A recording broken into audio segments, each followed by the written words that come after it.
Three things you should never carry along with you when expecting a miracle. Never carry along these three things. Never carry along these three things when you are expecting a miracle, because they can stop you. They can stop your progress. They can stop good things from coming to you. They can block your way. So maybe because you have been carrying them, that is why you have been stagnant. Your wishes have not been granted. You don't get anything you expect. You always experience disappointment. So please stop carrying these things and see if you will not move forward. Thank you so much for watching. You are most welcome. My name is Henrietta, and on this channel, I share with you powerful spiritual tips that would help you greatly and draw you closer to God. So all you need is to join us and subscribe, and make sure the bell notification is turned on. Do not forget to give this video a thumbs up and share with your friends. Three important things you should never carry along with you. Never carry them if you want things to start working. Number one, fear. Yes, carrying them might not be physical. It can be spiritual. Fear. Never you carry fear along with you when you are doing anything. Fear can stop you. The first step to failure is fear. When you are always scared. There are many people, their problems scare them. See, for you to fear God, you fear your problems. Give that fear to God and don't fear your problem. When you carry fear along with you, when doing anything, at times when you are told to do this, invest on this, do this, you are scared.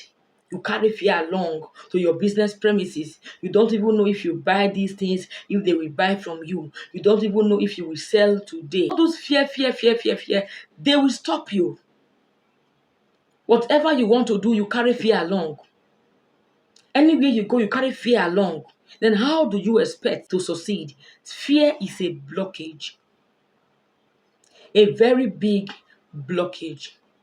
When you have a project to accomplish, with that fear alone, that can stop you, because you begin to doubt your capability. You doubt God's miracle. Because when you fear, it shows you don't believe God can do it. It shows you don't believe that a miracle can happen. So because of your lack of belief, God actually will not do it, because God helped those who believe in him. Jesus Christ told his disciples that you need to have faith, and you can command the mountain to move and the mountain will move. But when you are faithless, when you fear a lot, people who fear always encounter evil. They always encounter failure. They are always in problem because they are faithless. Only people with radical faith, you see them victorious. You need faith to be victorious. You need faith to conquer the devil. You need faith to be strong. Because when you have a serious problem, of course I know we are humans, it might weigh you down, but if you are the type you have this excessive fear, after praying, you see some people, they have prayed to God, they still run helter-skelter from one church to another, from one prayer channel to another. They are seeking for miracle. They want people to lay hands on their head. From there, they get more problems. All of these pastors laying hands on your head, you don't know what they are putting on you, what they are depositing on you, just because you want to leave that problem desperately, you add more problems. Many of you, do you even believe God exists? Or do you just talk about it because you hear of others talking about it? Do you sincerely believe there is God in heaven managing our affair? Yes or no? So do away with fear if you want to start seeing progress, because fear drives away God. When you fear, God will not help you. You will not access your miracle, because God wants people who believe to receive. The second thing you should not carry along with you is unkindness. Unkindness. You are expecting a miracle, you should be kind. Of course, you should be kind. Good things happen to kind people. I'm not saying you must be perfect. You might have your loopholes, but be kind to people. You can't be praying to God to do this for you, to do that for you, and yet you are unkind. You are wicked to others. You don't show pity to people, and you want God to show pity to you. You want God to carry your problems when you don't even know that others are suffering. You can't even help people around you. See, even if you don't have money, show kindness, show concern, give them ideas, pray with them. Wickedness can block your miracle. Show kindness to people. When people are in pain, feel pity. Have this empathy and sympathy. When you see things going wrong, when you see that people around you, they are experiencing something difficult, show concern, be kind. If you want God to be kind to you, the way you show people love is the way God will show you love.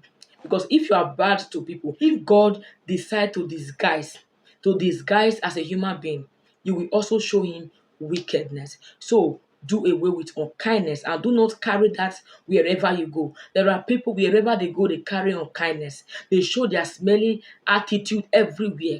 On the road, in the bus, in the airport, everywhere they show that unkindness. Do away with that if you want God to bring helpers to you. Because remember, when God is going to help you, He's going to send people to help you. But when you are only concerned about yourself, you are not willing to help others. You don't want God to use you to help others. Then how do you expect God to bring people to help you? No, no, no, no. Finally, anger. Do not carry anger wherever you go. It can block you. There are many people today, they have missed their blessing because of anger. They have driven away their helpers, their destiny helpers sent from God because of anger. At times, the devil could be tricky. That same person that God has sent to help you might be pushed to do one or two things that will hurt you. You see some people displaying anger. Don't feel that because they are helpers sent from God, they will not offend you. They are humans like you, of course.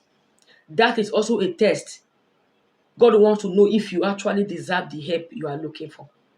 If you are the type you are always aggressive, you shout at people, you insult people, you are impatient. You are impatient. There are people when they are walking on the way, mistakenly you hit them, or maybe you are trying to sway your hands. You hit them, the way they will rain abuses on you. This alone will stop you because now you are displaying evil attitude. You don't know the people watching you, if they are the ones to recommend you, if they are the ones that your helpers, your future husband or wife, they're going to go to them and ask them questions about you. Questions about you. Even in business, there are some people, they are not patient with business. When you try to negotiate, they start insulting you. Please, please, please, please, get out. I don't sell for poor people. Church rat. Come and take now. Come and take. Free of charge. They start cursing you. And knowing that there are people, they have money. They just want to negotiate. With that, you lose great customers as helpers. Don't always feel that when that big man is coming, that big customer you have been praying for, that big helper, they might not always come with huge cars or big stuff. No, for you to say, "Hey, my helper," you start shaking. No, because I notice in this materialistic world, people worship wealth and luxury. When you are wealthy, when you have more money to share and to give out, people respect you and they can take shit from you. But when you are poor, every slightest mistake brings extreme provocation. Just like the story in the Bible, there was a man who was expecting Jesus Christ. So one day, Jesus told him, "Okay, I'm going to come to your house."